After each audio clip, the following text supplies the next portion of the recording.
తీసుకొచ్చాడు. మన సంఘానికి ఒక డాక్టర్ దేవుడు ఇచ్చాడు. వారి యొక్క కుటుంబంలో మరి వాళ్ళందరూ కూడా 7 సంతానం అయ్యారు పిల్లలు. మరి జాషువా పాస్టర్ గారు మాత్రం పెద్ద కుమారుడు.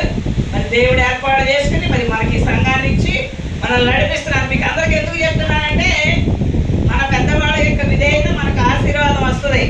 కాబట్టి మనం చిన్నప్పటి నుంచే ప్రభుని తెలుసుకోవాలి. మరి చిన్నప్పుడే స్మైలక్క మరి రక్షణ పొందింది, దేవుని బిడ్డగా జీవించింది.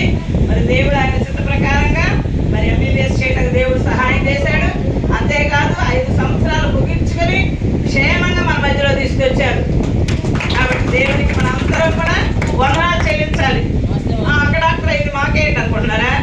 మనందరికీ కూడా ఉపయోగమే. మరి దేవుని సేవలో మరి డాక్టర్గా మనందరినీ ఇంకా బాగా ప్రేమిస్తుంది, ఇంకా బాగా చూస్తుంది. కాబట్టి మనందరం ఇంకా ఎక్కువ ప్రార్థన చేయాలి. మరి మనం కూడా మరి దేవుని చిత్త ప్రకారంగా జీవిస్తే దేవుడు మన జీవితంలో కూడా దేవుని కార్యాలు జరిగిస్తాడు.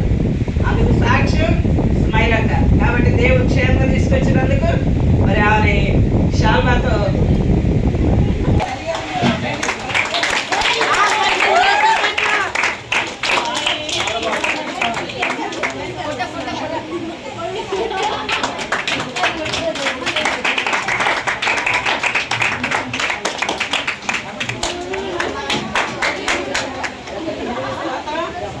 మరి ఉదయకాలంలోనే చేద్దాం అనుకున్నాం కానీ మరి టీచర్స్ అందరికీ కుదరదు కదా.